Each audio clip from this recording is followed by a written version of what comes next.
email? Absolutely.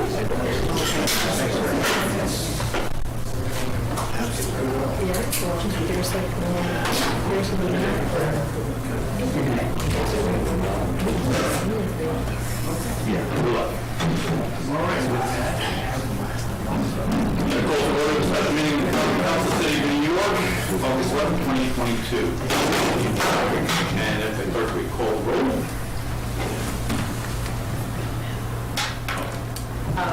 Mayor Bennett? Here. Commissioner Miracle? Here. Commissioner Rocker? Here. Commissioner Katie Parshu? Here. Commissioner Davies? Here. Commissioner Woodbury? Here. The three are not at this moment, Mr. Berger, Carson, and... Okay, with that, if you would join me in the pledge of allegiance. Allegiance to the flag of the United States of America and to the republic for which it stands, one nation, under God, indivisible, with liberty and justice for all. A number of folks are very excited about this presentation, none more so I think than myself. So we will let Liz and Sean from Wendell take it away. Mark, through transportation and food presentation. Thank you. Okay, got it. Also known as we fondly call it, the only to transit. Good evening, I'm Elizabeth Coleman, and with me is Sean Beachy, our project architect. I'm the project manager with Wendell Architects and Engineers. Tonight we are going to present to you our progress, and so just a few agenda items to cover. We'll review the project status, and then we'll start looking at the site plan, which you have a copy of in front of you, or I guess the progress of the site, development of the site plan, and we'll focus on site circulation for vehicles, buses, pedestrians.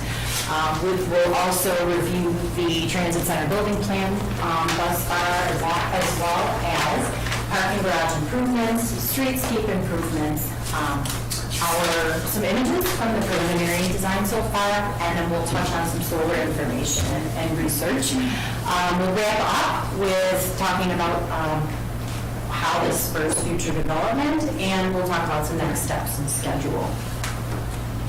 This is different for me. I'm not sure where we'll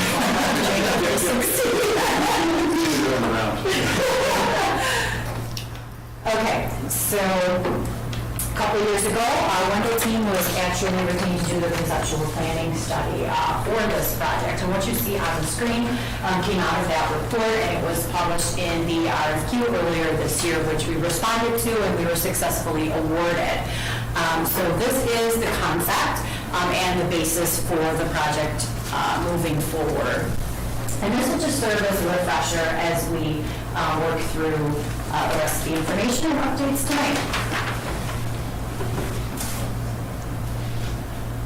Okay, so when we first started work a couple months ago with the city project team, we came together and we did what we call an immersion, an on-site field work, and we basically dusted off the concept and kind of started to dig into it and really start to understand, pick apart, and start to detail what the scope of the project was, what are the different components, and what's important, what are the priorities, and what's the focus. At that same time, we had other studies going on. We had some topographic and boundary survey work happening in the corridor, geotechnical and hazardous material testing along the streets and the parking garage, as well as structural testing a few weeks ago that they were out here performing on the parking garage. We've engaged in ISEG for both gas and electric. They have major utilities through there existing. We've also started to talk and focus on some of the preliminary solar information, and we understand there's a district-wide geothermal study happening right now, so we've started to make considerations as how that can play into this project as well. And so now here we are tonight sharing with you the schematic design progress. We want to solicit the council's input, feedback. We're going to go through a presentation and share information with you, and then there'll be some time for discussions. So we understand we have a little less than an hour here. We're going to fly through this a little bit quickly. It is a lot, But we do encourage questions and discussion at certain points, and so we'll prompt those points. I think would like to start off just really by reminding everyone and kind of putting a refresher out there that this is a large, significant project for your city. It is a transformation of the downtown, as you know. It's a big strategic component of the DRI, and it touches several areas, as you'll see on the screen. So we've identified those, numbers 1 through 6, Market Street reconfiguration and streetscape improvements. Chestnut Street extension reconfiguration, Water Street reconfiguration and activation, really I'll call it, which does extend down Water Street extension. The transit center itself, the parking garage rehabilitation, and then the transit platforms. And as you'll see on this site plan, you'll notice number 4, the transit center. In the conceptual study, it was planned, or I guess conceptually planned, to be inside the existing parking garage. And from our work so far, we have pulled it out, and that's what you'll see tonight. That's what Sean will go over with you. And then the other thing I want to point out is this plan so far, think of this as a master plan, right? And I'm just going to pick up my notes here for a second. Think of this as a master plan. We want to understand what's important to you, what are the top priorities. We've gone through a long list of wishes, wants, and needs for all the different project components, and we understand the city's funding budget and where you're at with that. And so now what will come to this is, after we review this and allow some discussion and review, we'll go ahead and really kind of start to narrow in on what do we want to get out of this project that aligns with your budget. Sean? So this is kind of good with the picture of the whole thing. This is kind of zooming in on the building part. So this kind of highlights some of the major components for both parking garage, transit center, and kind of the transit bays here. So just starting up about the corner along the ground floor of the parking garage and the north wall, we're looking at trying to do a new art wall down there. Really liven up the parking garage, make it nicer, highlight it, make it brighter back there. But there's an opportunity there for art. Restore the parking garage. We're going to get into a lot of what's going to happen with that, or what we propose to do with that shortly. New stair and elevator towers. You'll notice on the southwest corner, the bottom, we pointed out the right down here, that stair tower is gone. So we're moving that stair tower up to the north part of the transit center. Another reason is, just so everybody knows, we want the transit riders to have a vision of the platforms. So for windows on that corner, they can see the platform, so in inclement weather, they can wait inside the building still get to the bus. We are proposing transit canopies. That allows the rider to stand there, not be in the snow, not be in the rain, not be hidden by the really hot sun, which we've experienced in the last week. So this is really providing greater transit amenities. But moving that stair up, again, the new transit center, which you can kind of see highlighted there, new trailway bays would be located just across Chestnut Street Extension, very close to the transit center, so an easy walk across. Again, on the upper right, new stair tower and elevator there, which would connect to Main Street. That's the bridge that goes over to Main Street. The arcade. The arcade, thank you. The new car exit and entry point. Now, this is important. Right now, cars enter about in the middle of the garage and ground floor. We're moving that over. That's where the bus bays are. We want to eliminate or minimize as much interaction between cars and buses as we can. This is a tight site. So we have cars entering in, which would be essentially where your trailways entrance is now. Cars would exit out the middle side of the east side of the parking garage and join up with Water Street Extension. And so kind of see here on the flow. The other thing I want to point out on this traffic flow is that the main change is one car entry and exit from the parking garage. This is ground floor change. The upper 2 floors do not change. The Chestnut Street Extension changes. Goes to one way. Right now it's 2-way between Market and Water Street. We are proposing that to go to 1 way. There is a lot of traffic flow that will occur right at Chestnut Street and Market. We want to eliminate that, go to 1 way. It's safer for buses, safer for pedestrians, safer for cars. And currently, obviously, is everybody realizes from Main Street down to Water, that's 1 way. So we're just continuing that 1 way all the way down. And I think just an overarching for all of these plans is for safety. So number one in everything we do is safety planning for pedestrians, for buses, for cars.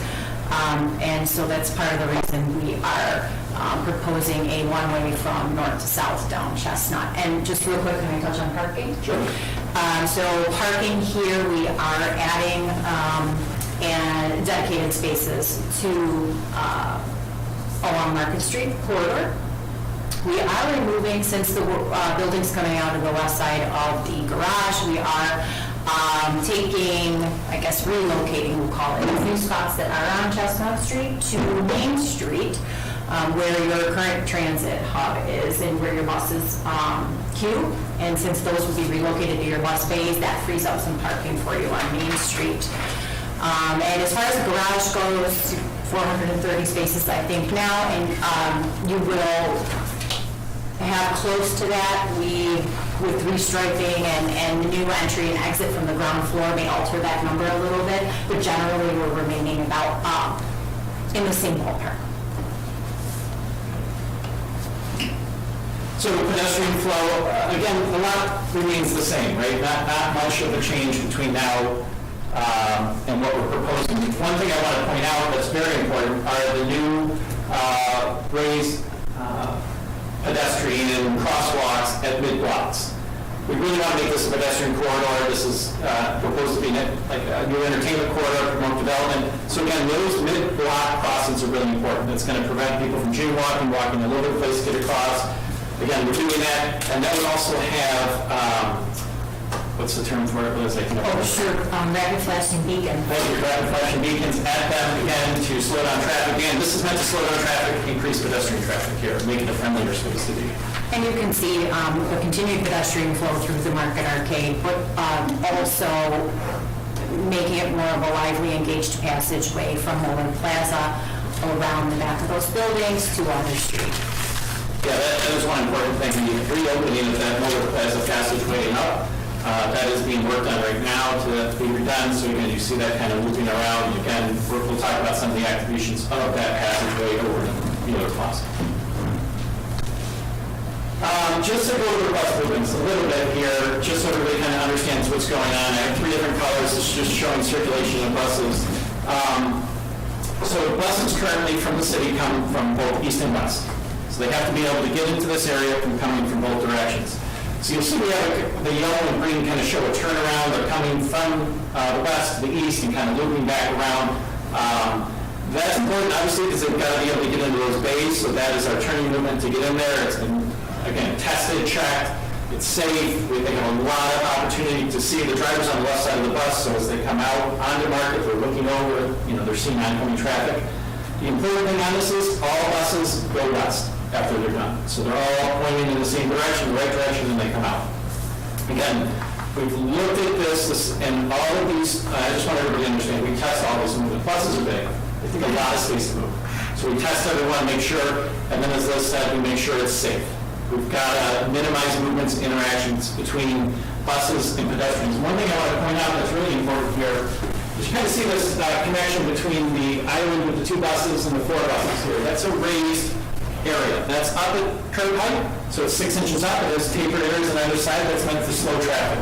What it also does is it creates a great accessibility point. For somebody who is mobility impaired, they can walk straight across without going up and down. There's no truncated domes, something like that. They're walking straight across. Again, buses go slow, people come across easier. So again, we're working with the transit passenger to make sure they're as safe as possible. And not only that, but for public access, as you can see in the lower right corner, that pedestrian walkway actually extends further east, so you'll see the crossing, across Water Street extension, and that is for public use as well if they are walking on that side of the street. Just for the building floor plan, this is the transit center again on the west side of the parking garage, just to kind of highlight the space. You see the public spaces on the south. Again, the reason for it, passengers can see the buses, whether it's trailways, whether it's an OPT bus, they're going to see it, they can look through the windows, so again, it's a really wintry day, it's cold, they can stay inside, wait for the bus, and then walk out to get to the bus. Again, the point is to make this give passengers more amenities than we have today, especially if you're waiting out for your bus. You can stand out there. The other thing I forgot to point out, and David's probably going to be mad at me for this, all the buses have what we call sawtooth bays. That allows the bus to come in and out on its own. It does not rely on another bus to move. Right now, they're nose to tail. It relies on that first bus to go, that second bus can't leave until the first one goes. That can change headways, that can delay routes. This gives the transit agency the most flexibility possible to keep the routes and have everything. It also gives you dedicated bays. So a transit person, a rider, who is waiting for a bus and nose to tail, well, the first bus that comes in, that's not always the first bus. It's not always the same route. So they've got to look at the bus, they might get confused. A confused passenger is a dangerous one, because they don't know where to go, and it could cause conflict somewhere. These will be dedicated bays. So the parking garage, there's a lot to this parking garage. So I'm showing you some images here. There's a lot to talk about. So lower right image, that's like a scary image, right? It's not as bad as it looks, but it is important to know. This is the ceiling of the ground floor. So this is a form deck, this can come out, but there's a lot that needs to get done in this garage to bring it up to what you would want, what somebody wants to use it as. So we can eliminate the tar and kind of bring it up. So that deck has to come off. The left image, the bottom left image, that shows cracking in the slab. So when we did a repair previously, the slabs, they milled down the slabs and they put a topping slab back on it. That broke free, that's what you're seeing, it's a separation of slabs. That has to be repaired. On the upper left image, you've seen a lot of water damage, and everybody who's been in the garage knows there's a lot of water damage. So that's damaging the steel, so we have to repair the steel, sometimes we have to add plates onto it, but most of all cleaning and doing a high-performance coating paint on it. And the high-performance coating paint, it's like immersion grade paint. This is what they would use on oil rigs. This is meant to be as durable as possible. It's not going to last forever, I can tell you that. Everything requires maintenance. I can't give you a silver bullet that says there's no maintenance on this. There absolutely will be. But it's meant to prevent that as long as possible, make it easier for it to be maintained. And again, that's a car barrier to prevent cars from going somewhere. Well, as you can see, the steel's gone, practically. So we need to replace the car barriers on all the levels, make it safer for everybody. But again, we're also going to get a new exterior. We'll show you that in the renderings. One other thing I want to point out, all the electrical, all the plumbing. The electrical currently has water infiltration in the conduit, in the lights, so that has to be replaced. And all the plumbing, both above and below ground. It's all coming out, getting redone. If you've been there in the winter, you'll know exactly what I'm talking about. You've seen the ice form on those plumbing pipes. That's a problem. So that's all got to be replaced, and that'll be looked at. Oh, a snow road. Want to get that? Oh, good.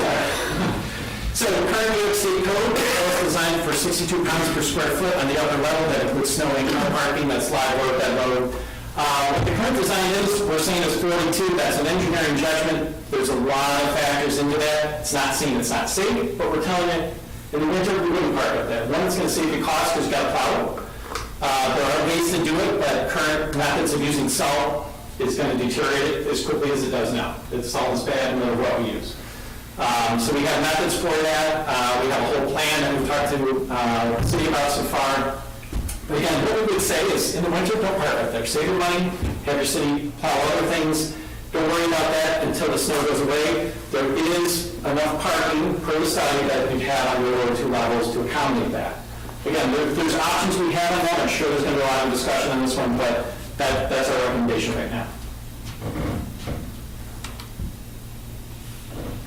Okay, so let's talk about the streetscape improvements. So Market, Chestnut, Water Street Extension. There will be a mix of full-depth road reconstruction and mill and overlay. And that is simply because in order to perform traffic calming measures through the corridor, we are narrowing the roads. We're adding new sidewalks and curbs, and so therefore your road profile changes, and we are replacing the storm sewer underneath because we are touching so much of the road. We will have new street lighting lining the corridor as well. appropriate striping, traffic signage, and then as Sean mentioned earlier, mid-block raised crossings and/or colored pavement. So we can select where that's done and how. But it will force and calm traffic as they're heading in and out of Market Street and through the bus, what I'm calling the bus ballet.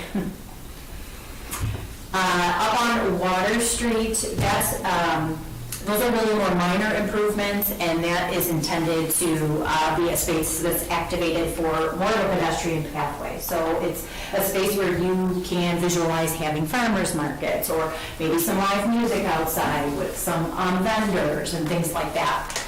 And you can see in here the purple zigzag lines, and we'll show some images of it in a moment. We're proposing Catenary Lighting there to make it really feel more secluded and as its own space, really. Yeah, it really makes the space, because the Catenary Lighting brings this kind of ceiling down, makes it a kind of a, I don't want to call it, it's more dynamic. When you see the images, we'll show you of other examples of it, you'll get what we're talking about. It's sometimes hard to describe, but that, I will tell you, Water Street is a really unique street. We think it's very cool. When we first saw it, we said, gosh, this is cool. And so this is now our opportunity to kind of bring that up even more. It's a really great space. And so as much as the parking garage is a major component, so is the street work. And Sean will touch on the M1 code and the zoning, but we do try to maintain that here and really also put back traffic buffers with low maintenance green space and trees as well. And really just make it more walkable and pedestrian friendly. Oh. Okay. So you want to open it up to any questions, comments right now? Or? Yeah, so. We're going through a lot. There's still a lot more to go through. Believe it or not, this is, as we said, it's a big project, so it's a lot to kind of convey to everybody to bring up to speed. It's 6:30. Scott. Yeah, I want to jump back to the 62 square foot on the third level. Oh, 60 square feet, yeah. And you said we're at 42 or something like that? Yeah. I can't say the exact number. It's not exact, because there's a lot of factors that can't exactly be figured out at the moment. So there's no, in this plan, we're not going to try to beef up the structure on the third level to meet the 62? We have not talked about it at this point. Again, we've looked at measures, if it's below 1 inch, we can look at a lot of different things, but what we're trying to say is, if you have to park up there in the winter, or then yes, we have to look at other measures.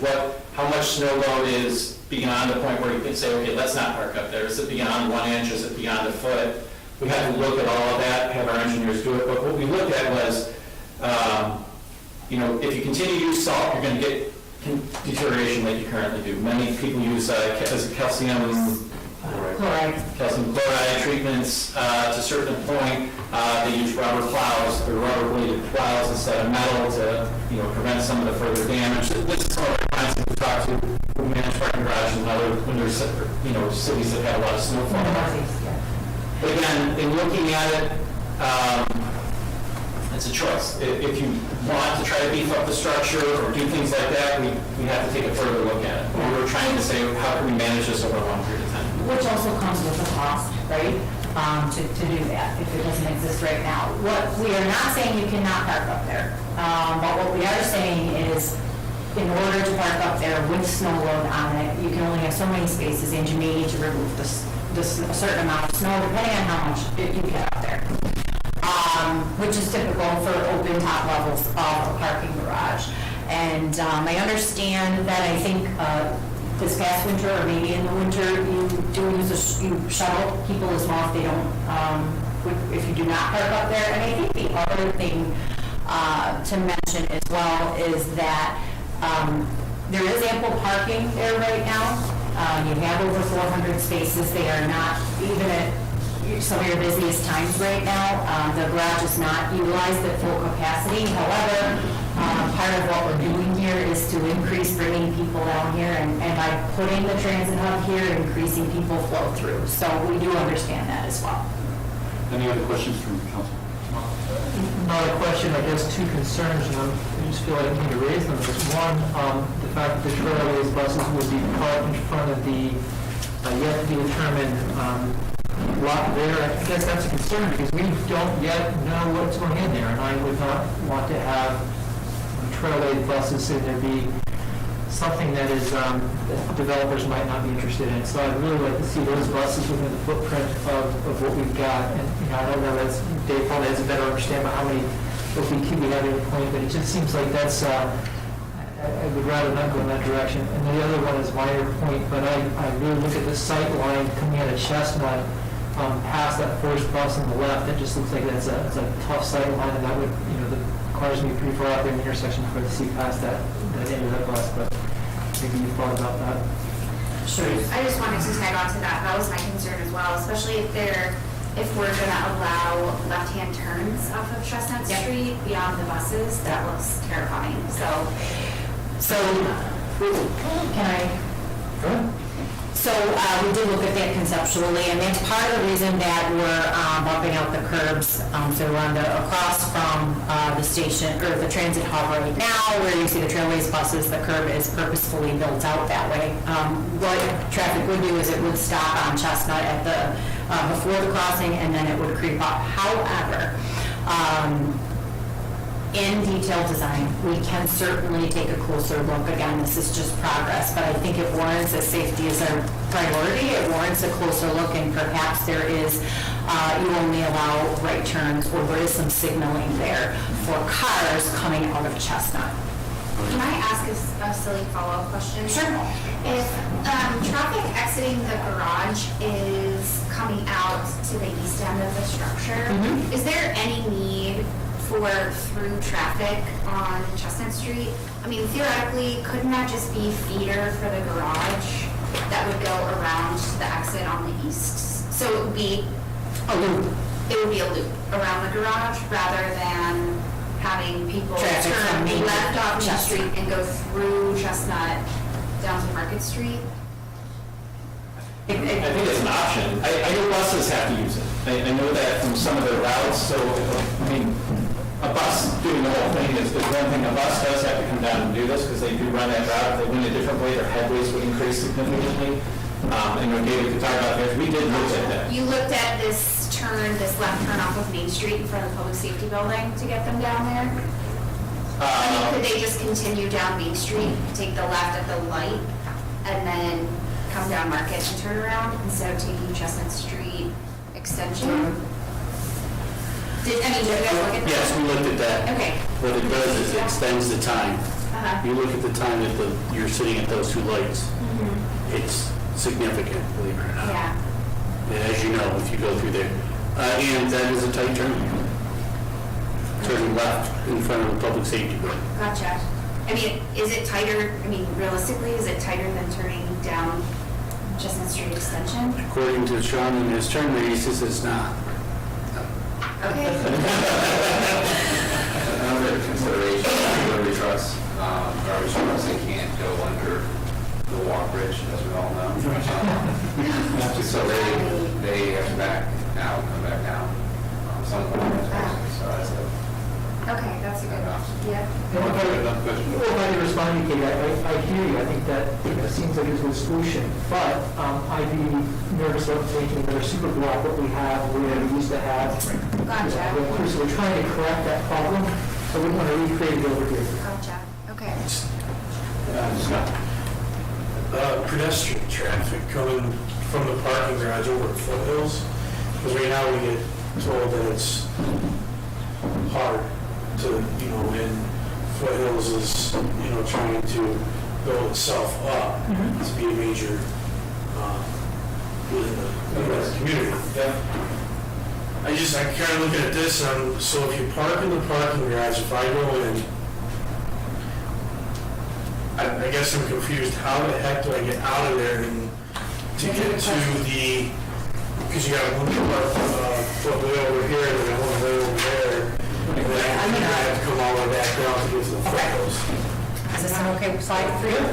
Yeah, so whether you park, so ground level, obviously, you can park in the ground level and then cross accordingly. If you are on the second or third level, you will take one of the new stair elevators to the appropriate floor, and then come down either through the transit center, out the top north end of the transit center, which is a newer tower we're building, and/or down the northeast. Just come off over, excuse me. And here we come down the stair and elevator tower, and then on the ground level of the garage, there will be a pedestrian pathway identified to take you safely from, on the ground level, anyone who parks down there, out to the front. That's all like ADA certified. Correct. So that's what we're, that's the, I don't want to say issue, but that's the challenge here, right? Is that you are on such a slope and a grade here that no matter what you do between Main and Market, you have to address mobility. And so with the elevators and the grade change, that's how we're doing it. Or proposing it to be done, rather. And so your foothills, you're talking here, you know, we are proposing this crossing, and we purposefully did not put another on the east side simply because of the bus sawtooth bays and directing traffic to cross on Chestnut and then across Market. But the other one is also located, you know, at a safer spot for cars exiting. We've got to get that visibility instead of moving, like here is much safer here than it would be here, right? So, but if you park here on the garage and you come down the stair or the elevator, you're coming here, and there is that little bit of jog, right? So that's the difference on somebody doing it. But it's a city, a lot of the walk, right? So, I mean, this little bit is not that much of an inconvenience to get in, but over here, if they come down this way, as Liz said, in this garage, they can go over here and back. It's tough. You know, we can't have them also, we've got to have pedestrian crossings that are safe and not close to buses at the same point. So when you put all this together, you know, again, we have to balance safety with utmost convenience for somebody like crossing the street and getting into, say, this door over here. But the traffic is, I'm trying to remember, I'm sorry, I disagree for a second, but, so traffic's coming down the Chestnut Street extension, right? So, the crosswalk is right there by your finger. When you come out, if you're looking, you're gonna be trying to come out to see past that bus. Yeah. There's a bump out, so you're gonna be coming past that bump out to try to see the traffic coming up the road to you. I really think the pedestrian's gonna get lost in all that. Okay. We'll take another look at it. I mean, this has been, I'm not gonna lie to you, we've had a lot of discussion on this. Like, I'm just. yeah, no, it's a good question. As you can see, like, you might say, gosh, can this bus go back here? You can't. You can't come in here and make this turn. You know, buses, again, have that big loop to them. And so that's why this is here, so it has enough space and it's a full bay. You actually shift all these back. I can tell you, we've looked at this every which way from Sunday, 100 different ways. How long does the Trailways buses typically? Yeah, how long are they there? I don't really remember them being there very long. It's like they pull up, they pretty much throw the stuff out, and they're on, right? And the majority of the time, oh, sorry, go ahead, David. There's one bus that does do a layover for about an hour, but that's midday. Yeah, We show generally space. you have one bus here. Correct, we show space for two buses, because there is a point at which two do overlap, like David said, midday, but generally it's one. I was just trying to tag on to your, just. Yeah, I think that's a good point. There aren't going to be buses sitting out in front of whatever that development is, you know, all day. Right. They're out there for very long, I think, in the nighttime hours, when there are trailers, buses coming in, those spaces can be repurposed. They can park in there, loading and drop off. Right. Those sort of things, but. Oh, actually, drop off reminded me about taxis. Just like, I don't know if we're gonna get to that. If so, I can wait for my question, but just in terms of like, where do they fit into all of this? I think I remember from the initial concept that including sort of taxi traffic in this was a consideration. So I just wanted to follow up on that out of curiosity. In the concept, I think we had showed it in the first floor when we were using it for circulation. It can still be there, but I think that's one item that at this point in the design need to figure out as part of the ballet, and where exactly that goes now in this version. Sean? Yeah, no, that's appropriate. So, again, you can look at it, we can have it be in multiple spots. It can't necessarily be on Chestnut because we're not parking people there. We're shrinking that street so we can get the building here, and then essentially, I mean, if you can, this is all part of the kind of the city plan, right? So if you have development here, it becomes part of this streetscape, right? You've got building on the other side, it's really changing the look of this. So you're going to get Chestnut coming down here. Taxis might be parking here, they might be coming across the street. They could pull in here if they're only temporary, they're coming in and then they're leaving. They're not really taking up the spot for too long, and that could be how it's right. So there's multiple options. That's an important detail, absolutely right on that. We just have to figure out where the city wants them to wait. Okay. It's the building's done with your choice. I have another question. Sure. It's about Water Street, because, you know, I'm just, again, thinking about where taxis are gonna be. Water Street, you were talking about activating that space in a pedestrian-friendly way, which is great, because it has a lot of pedestrian, on a regular basis. So, the other piece that you mentioned, along the Water Street side is a wall, the art wall. Is that a half wall, or like is existing, or are you planning on doing like a full wall on that side? And then the other question that I have is with regard to the like rubbish that's underneath. Great question. They all feed into each other. So Yes. we essentially would be building a full enclosure for the trash area underneath where it is now. We would be doing, a ground face block wall, double doors with access control. It would be actually mechanically ventilated out. So, because obviously you're going to get something in there, we want to move that smell out. Yeah, nobody wants with to have a concrete. farmer's market next to a big Yeah. dumpster. Put a hose tip in there so it can be washed out with the concrete floor that slopes to a drain. Cool. And again, carrying that block wall, because we're talking about relocating this hydrant, and carrying this block wall to fill in the underside from the ramp down to the ground. So there's no like spots underneath that, right? Yes. That wall is what we're talking about. Okay. It doesn't go any higher than it is now. It just goes up to the underside of the ramp. You can paint on it, you can do whatever you want. It's ground face block. So ground face block is like a smooth concrete block. It's a decorative block. It looks nice if you don't paint it, but you can paint it. But it's super durable. Again, that's the point. It's an opportunity for public art. Excellent. And then your city crew walls have an access where they can get underneath the ramp, do whatever they need. It's not that we're sealing that off. They can get in. But the access to the trash area, whether it's, access control or keypad or something, that's a specific detail that has to get worked out. But it's something we would absolutely be looking at. Mr. Fairnote, go ahead. Sorry. Greg, this one's for you. Sorry. Ask as many questions as you have. No, I'm just trying to go back because there's 400 parking spots currently in the parking garage. 433. Were any problems to the Deep Street lofts? Because that's always been a contention. And if so, how many is that and how that's going to take away? And are we losing any parking spots now with this current design? Because before we always talked about it was going to be inside, but now everything's shifted to the outside. Yeah, so we're not losing a significant number of spaces. That'll be finally determined based on, they talked about some added pedestrian pathways to the lower level. There might be some spaces lost with restriping, but it's not going to be less than 400, that's for sure. It'll be It's not close to 430. Yeah. Still, it won't really be affecting much. As Sean alluded to, and I've been collecting data on this, noon on Friday or Saturday, the busiest time downtown and town, regardless of whether there's students in town or baseball families or otherwise, the upper level of the garage is never more than 35% full on average.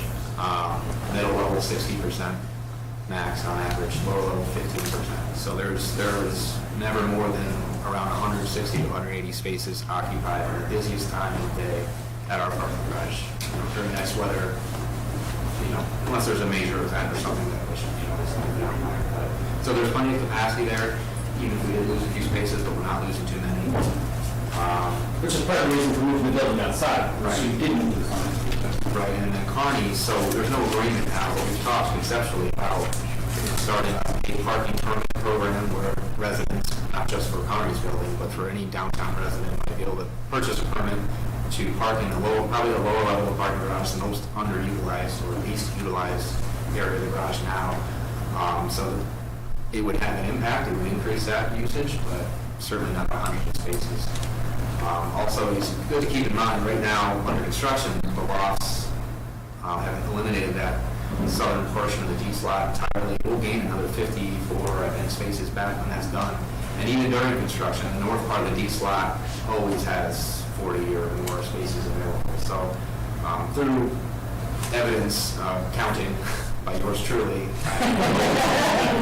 no doubt whatsoever that the city has plenty of parking, even with the addition of the Springbrook housing development. So we're trying to bring more people living downtown. I'm still confident we've got. And I think the other thing, if I may, Greg, is that you're moving your transit hub down the street, right? So it's ironic that we're talking about parking spaces when you also want to encourage people to use public transit. And so that's, another option. Yeah, but Market Street has more parking, there's a lot of compensation for it.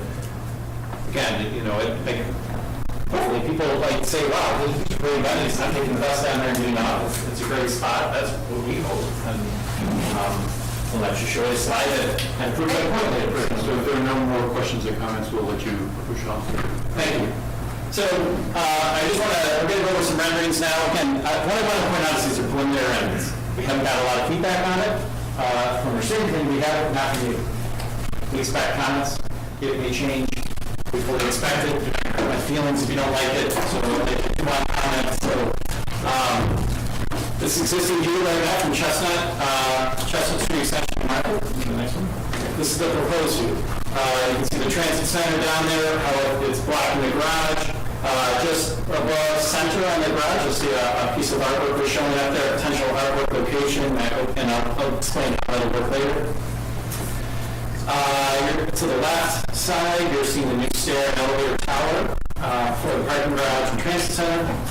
And one of the things you might notice on top of the garage, or on top of the transit center, is a lot of trees. So we are talking about a vegetated roof for this, an intensive vegetated roof. So you can grow trees on top of it. It's intended for that. It helps with the streetscape, right? We can't put trees on that sidewalk. It doesn't narrow our sidewalk along the building, but you can put it up there. Again, it's part of the, being sustainable, this type of approach. But it's there and it will look great. I believe that. Market Street, Water Street Extension, looking at the existing garage. On the next view. This is what it will look like coming in. You see the new car entry, new car exit on the right-hand side, coming down from Water Street Extension, how they merge together, just off the screen. You see the new transfer platforms with canopies above the buses. You also notice the railing as the person, how they're walking there, the railing, we don't want people running across between platforms, that's for safety. Two things I want to point out of this. One, you see the artwork just above the car entry point for the garage. That could be anything, we have an image there right now. That's just an image there. Again, another spot for artwork. And to the left of it, one of the things we think is we really like the branding for Oneonta. This is an opportunity for this to be a piece of artwork. People go up, they can take pictures in it. It could be an Instagram moment. You can sit in the and have a thing. Now, I'm going to show you an image of what they did in New York City with this on 6th Avenue. Same idea. So you'll see this. This is being done. People love it. It's that opportunity to go see things. Looking from Main Street down, again, Chestnut Street Extension and Water Street. Next one. That's what it would look like. It's a transit center on the right, the tower with potential artwork on the tower, however you want to do it, another spot for it. New panels on the garage. One thing you may not have noticed other than the garage has changed. Concrete panels on there. Again, the garage is meant to not be a focus of attention.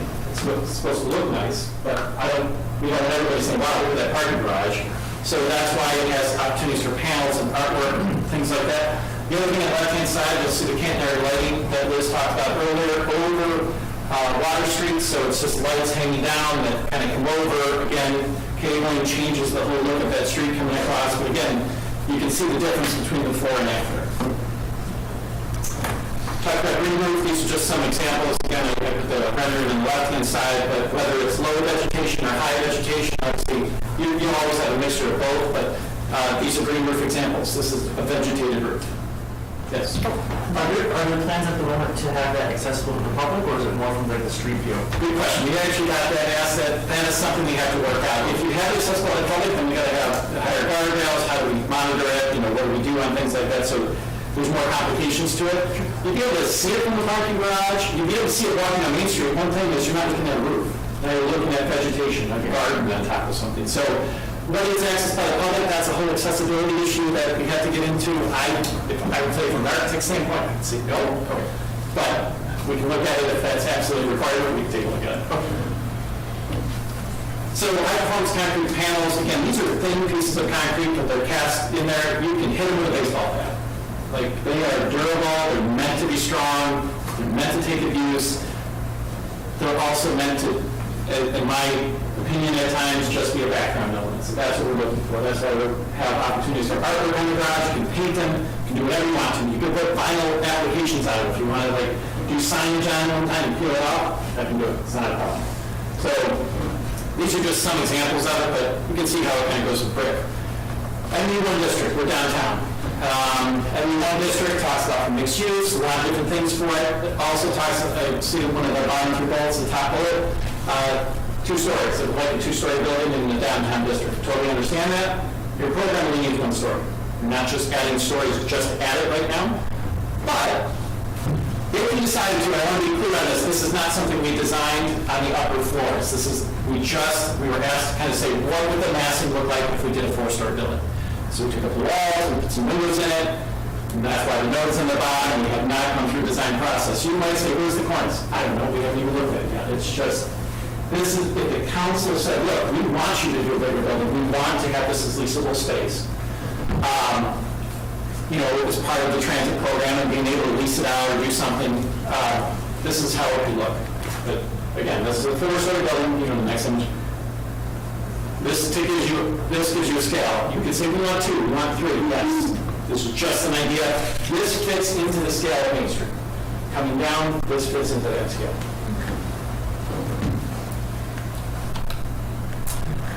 Lighting examples along Water Street and over to Mueller Plaza. Again, the top 2 images are Catenary Lighting. That's what they look like. They just strung across. I mean, many you've seen on patios now. They have it all the time. They have the logos. Everybody sells things like this. This is a little bit more heavy duty because it's got to take a lot of different things to it, but intended for something like this. The bottom left image, if you want to do something more artistic, you know, really do something kind of cool or different like that, you can do that. Or you can do the one in the middle there, the umbrellas. Those are done in a lot of cities as art installations. Kind of a cool thing, right? You know, whether it's up there for a long time, those are, you can do that. Again, it's what you're looking to do. We're just kind of giving you some examples. The bottom right image, that's the New York City one, like I was mentioning for the Oneonta sign, something like that. It's like you got 2 kids sitting in the E on love, right? It's kind of a fun image, it's something you can do, but you can do that with your Oneonta sign. There's a space to do that. We talked about the mesh in the parking garage. There's 2 different ways to do it. One on the left is in Providence, one on the right is in Boston. The one on the right in Boston is printed mesh. It's a different cost point, but they're printing on it. Very, you know, it has an image that they put on it. They went through a competition and they printed it, and it actually looks really nice, I will tell you that. The one on the left with Providence, basically they built a mesh background and then they apply the canvas to it. So if you want to change out your artwork every 2 years, have a competition for a new mesh to go up there, you can do that. You can take the artwork off if you want. You can put vinyl on it. It's, the opportunity is there. That happens to be the mesh that you kind of see going up and below. That goes through the whole thing and then they apply to something else on top of it. It's the opportunity there again. It's doing something to make the parking garage be a backdrop for something else. Like, the parking garage just needs to look nice. It doesn't need to look, you know, like a award-winning parking garage. So proposed applications, you can see the 6 spots that we're talking about. If you want to hit the next one. Just to highlight too, again, in the lower level, this is not the design, we just threw a graphic on here. On the lower level of the parking garage, you can imagine that being highlighted with maybe color changing LEDs, something like that. And have an artist come in and paint that lower wall. That leads what the lower wall is, we just put an image on it. And then again, the one above is looking down from Main Street at the tower and using a piece of artwork there. What the artwork looks like, I don't know. That would be a competition, how you do it. These are a lot of opportunities here. That's what we're kind of planning for. That's the master plan for this project right now. Okay, so let's talk about solar for a moment. So in some of our research, and I guess extending our sustainable design thoughts and applying them here to the project, we wanted to consider solar and not immediately rule it out. There's a couple options that the city has if they choose that this is a priority and important item and they would like to install it. The first is the city would own and operate it. So we built the canopies as part of the capital project to this project, and then you would install the solar. So it does require an initial investment. It is not cheap, but it's not uber expensive, but there are maintenance costs then that go along with it as well. With a payback though. Option 2, you can enter into a power purchase agreement with a solar developer.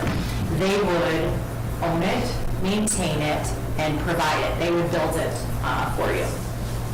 And that's a $0 investment. There's probably another option or two, and you may sit on this, think about it a little bit, and then you have some more questions about it, but those are just some initial preliminary information that we've looked at so far. And then in terms of what we call like your TOD, or transit-oriented development, and how might this spur future development. And so that's the thought for the corridor, right? And down the Market Street, and as part of the DRI, and almost bringing life, such as is on Main Street right now, down to Market. This is an example. Another transit hub, which you can see right in the center. It's a city block or larger, completed in 2013. It was existing. It was renovated, and there was some new additions and such put on here. And none of these, in yellow and blue, and popped up. None of these other developments. No one really wanted to invest in this area because of the look and the aesthetics and the connotation that sometimes goes along with public transit. Well, once this was built, I should say rehabilitated or renovated, developers have been keeping an eye on it, and they knew that people go where people are, right? And if you build it, they will come, and that's exactly what they did here. Hotels, mixed-use retail, apartment units, they all started popping up in a few years after, and then there's actually some ongoing development down in this area. We've also seen, I think this is down south, but we've experienced something similar to the Binghamton Intermodal, which Wendell did about 12 years ago now, I think, but in that section of town, with Prospect and Chenango. So, you're not only, this isn't just a parking garage rehab, but it is you're bringing your transit down, you're actually putting it out there more in front of people, and you're encouraging the use of Market Street and slowing things down for it to be more pedestrian friendly. And then there's a lot of opportunity down there right now. You have some vacant lots. I understand maybe some are privately owned, but I don't have a crystal ball, but I can tell you from our experience and what we've seen with other clients, who we can even put you in touch with, that they have seen success from investing in transit. In terms of next steps and schedule, so as I mentioned at the start, what we're looking for is your input and feedback. We'll do a little Q&A after this if there are some more questions. And then we can finalize the schematic design by addressing those and making sure that your priorities are aligned with what you'd like to see out of the project. We're working through construction cost estimate, and obviously with your feedback, we can incorporate that, and then at some point soon come back and provide that update to you. We'll provide a formal submission for your review and approval. And once we receive that approval, we'll go ahead with what we call detailed design. And there's certain milestones in that, like 60, 95, 100, I think, that we've outlined. And so throughout that period, we have city review sessions. We'll come in, we'll present again, we'll ask and solicit feedback so that you're engaged throughout the process with the goal to go out to bid early next year, and we'll assume at least a couple of years construction. So with that, I'm sorry, Mayor, go ahead. No, actually, I was anticipating you saying the same thing. So at this point, if we have additional questions from the council? Mark? Let's jump right into things. So, thanks for adding the solar options. Certainly understand those, but where were you thinking in terms of siting options? I mean, it seemed like you talked about the canopies of where the buses will be parked. I mean, are there other options as well? And if this is a PPA, I think it needs to be a little more space that would be dedicated to this, so that developer would be interested in. So is there other options? For example, space on that green roof, space in the upper parking structure? What other options exist? Sure. So preliminarily, we were proposing them on the bus canopies, as you mentioned, but they can potentially be placed on the roof of the new building. We need to take a closer look there at the direction and just if that sits lower than the garage and a potential future build where 27 Market is right now, will that allow proper access to the solar units, right? In terms of the top level of the garage, you can add some solar to that. It wouldn't be a significant amount because right now the garage is as constructed. It does not allow you to bear much more weight than it already exists. So we can't build another story on it. You can't really put a whole ton more weight on that. So that's something that in working with the solar developer, they would actually provide an assessment of and give you a better answer to. In terms of this project, those are the options we've talked about so far and where they may make sense. But you may have other ideas too for where you'd like to see something like that in the city. If I could follow up, EV, do you have any thinking about EV? Oh, yes, sites? we do. I don't want to miss that. I don't know. So, Yes. the EV level 2 car charging units are proposed for the entire garage. The intent, or I guess the preliminary thought right now is, I think as Greg mentioned, with the Deep Street apartments going up and the potential to lease out the spaces on the ground level, we were thinking that it would make sense for the majority of those charging units, it'd be the dual-sided, to go on that the ground level. However, and then sprinkle some on the second, and then the third floor, the first and second floor, however you look at it, for day parkers or shorter parking. That is the intent. This project could either, once we work through costs and priorities for the design, this project can either put in infrastructure for that, and then you can add chargers later, or put in a certain amount now, and then always add more later as well. Other questions? Scott? Mine's not really a question, and I'm sure Greg has really thought about this, but I'm just concerned about the third level, Greg. I mean, the overall condition of the parking garage and stuff. I just would like to take a really good hard look. If we're going to do this, I'd rather do it right out of the gate and not all of a sudden stumble and have to backtrack. And I'm sure you looked at that, but that's just my only concern that I got. I mean, with respect to the snow loading. Snow load, the structure, because even if we close it, we know we're going to get somebody that's going to, they're still going to park up there regardless. You know, if we say it's closed and. Yeah, you know, like, we talked conceptually about adding, could you put a roof over it? Forget about cost for a second. We could not with the structure the way it is now. It would be maybe not possible, but it would be significant more cost than what we're proposing now to add a roof or add a level.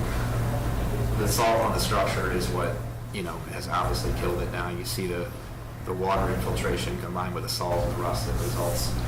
To really extend the life of the garage as long as we possibly can, if we did not have to deal with the snow up there when it snows. I mean, we get 4 or 5, significant snowfall in a year, probably on average now. There will be plenty of times where there is no snow there in the park. We can otherwise put gates down and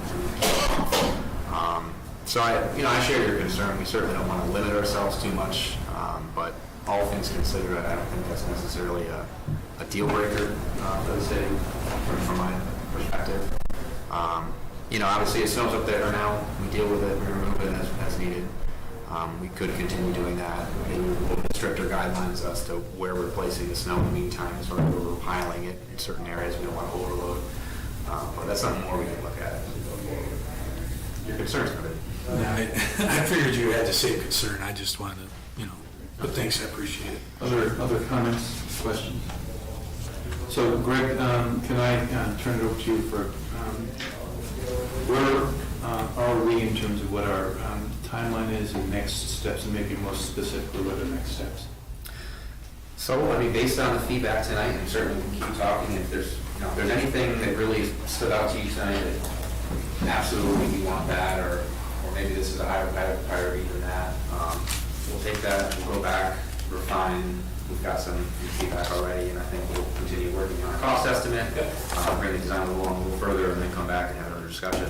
Whatever changes have been made, and that might allow a cost estimate, we can talk about prioritizing, because we know this is going to be expensive. You know, it's likely that we're going to have to prioritize it, and we can't do everything that we'd like to do, but looking at, like I think Sean used the term master plan for the Market Street area, that's really how we have to go about it. Start with, what do we want this space to be? You know, the downtown revitalization initiative was intended to really change the whole character of our downtown. The half of it is kind of underutilized now, so if we can plot a course to get there, even if we can't do it all at once, that would be the goal. Good. Yeah.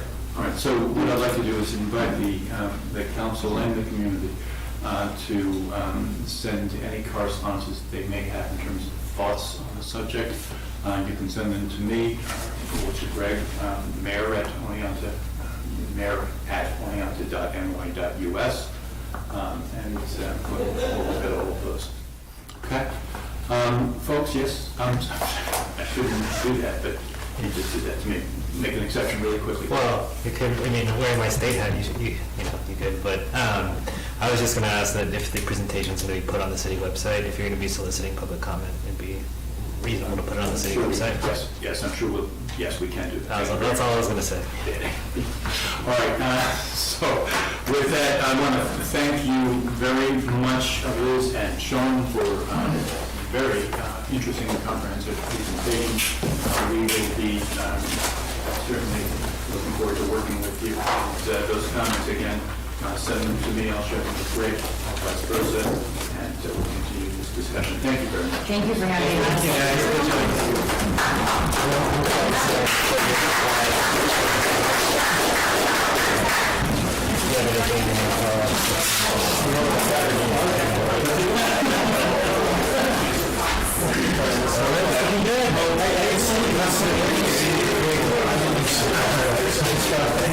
Thank you so much.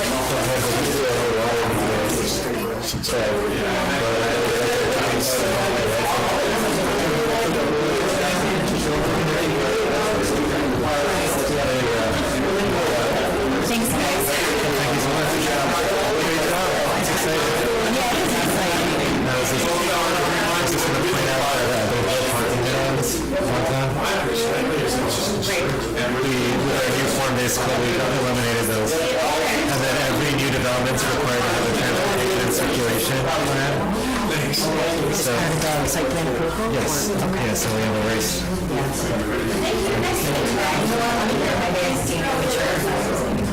Thank you, appreciate it.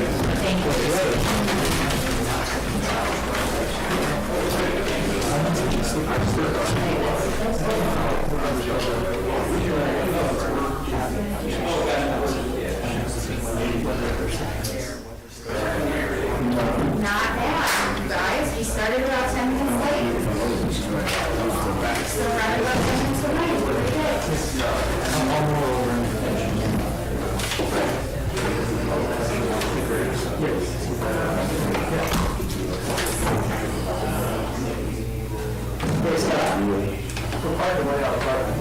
What's that?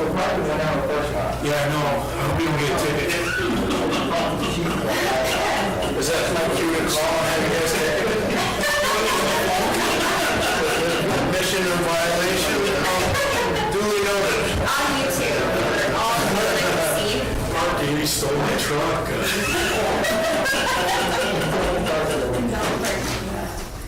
You know how that works. I know. It's the registered owner.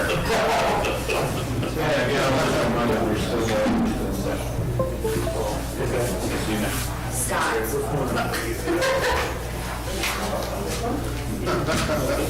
How many viewers do we have right now? Ray didn't say anything. 42. Wait, did you, was that a guess? That's a joke. Because I was thinking more like one, and then you said something really specific, and I was like, wait a minute. I was gonna guess in the ballpark, it was 8. I bet we have one. 3, I was like, really? Between 2 and 82? Okay, I like that. I like those options.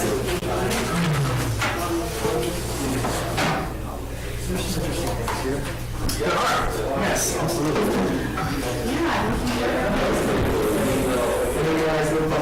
installation, I thought. Well, yeah, I mean, the overall look, I love the idea of the, like, they used a legitimate word, but like the lighting thing on the street. Sounds good. I have some concerns about the flow. I mean, I'm sure that they looked at it after the Sunday, but I feel like until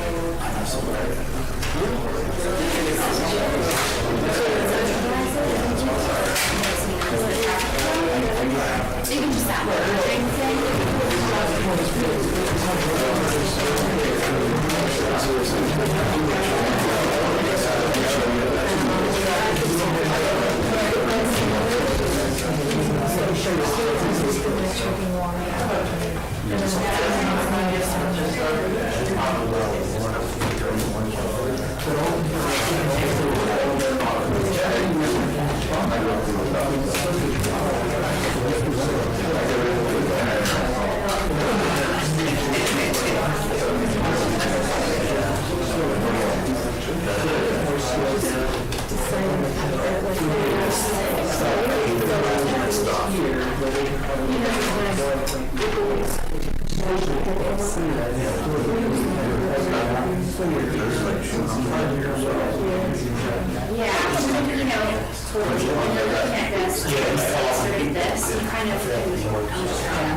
to your point, how much space there is between your stuff. Then there's going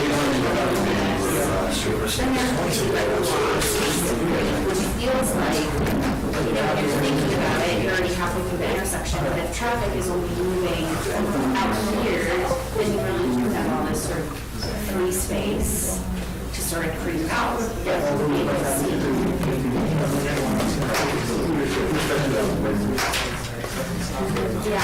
Yeah. There's some pretty simple. I feel like this has to be like a midterm. So like, the left turn here is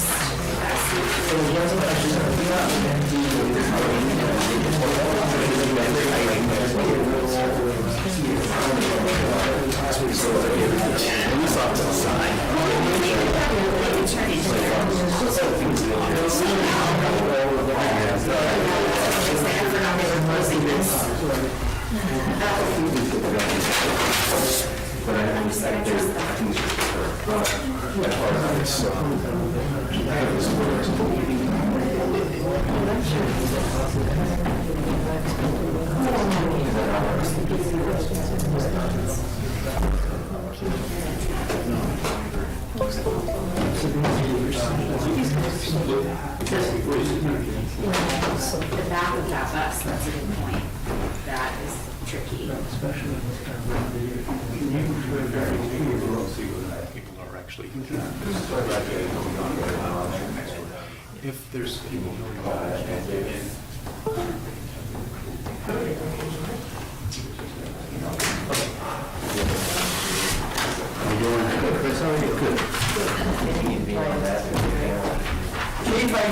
Not bad, yourself? All right.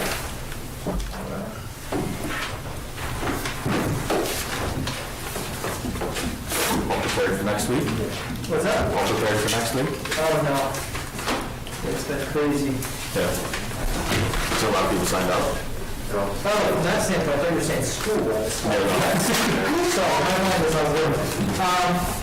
When we say 29 people, including us, so probably about 24, we're saying 24 folks that are, not linked to the city in some way. And I think I have sitting on 2 different folks that just emailed me this morning, said that they'd like to sign up, so I think we're going to get about 30 by the time we're done.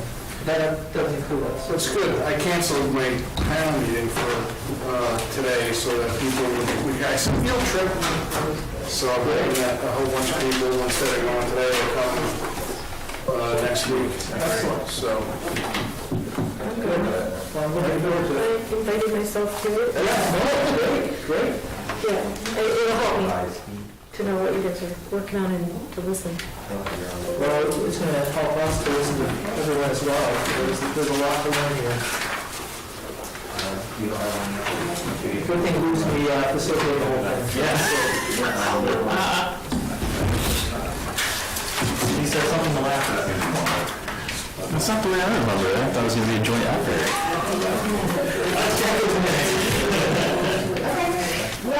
Yeah. This is kind of a crazy time.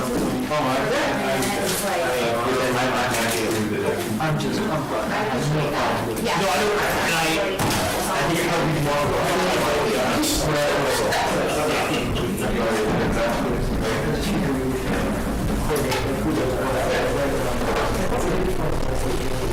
He did.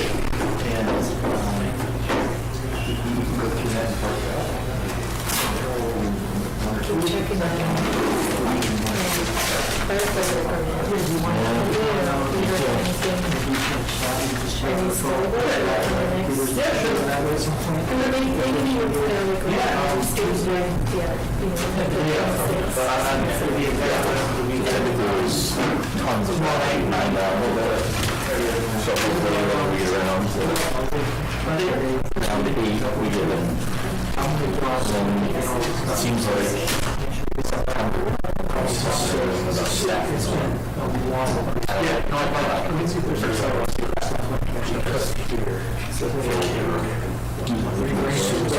qualified, but we're just as a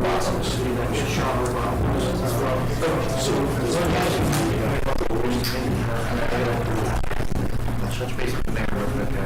My whole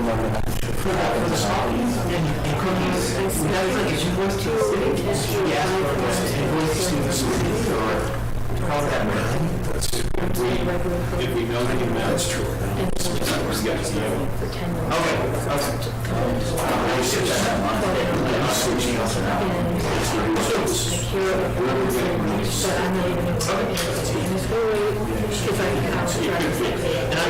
But this is, we want this to just. It's just a potential for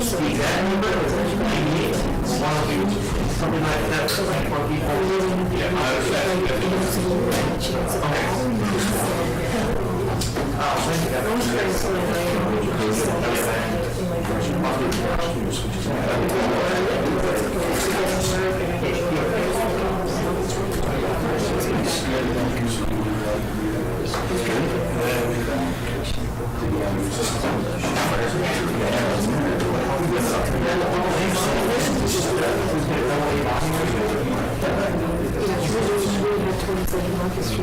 how's the transportation in place? We can buy it.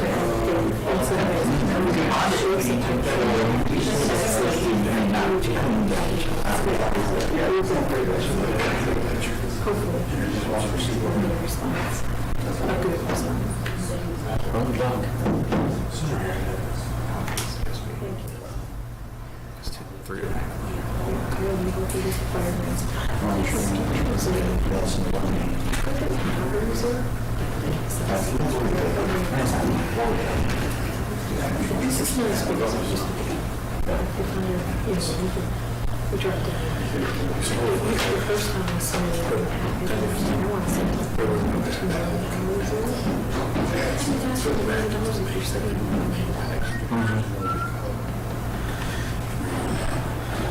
Are you cold? Yeah. We had to turn it down because it was so hot.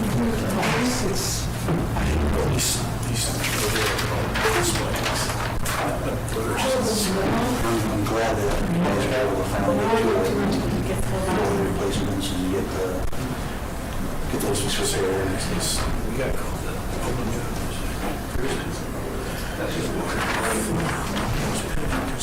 Are we still live? We're still live. So we were reason that. It was that. It was actually exactly that. It actually I just came on. It got everything in.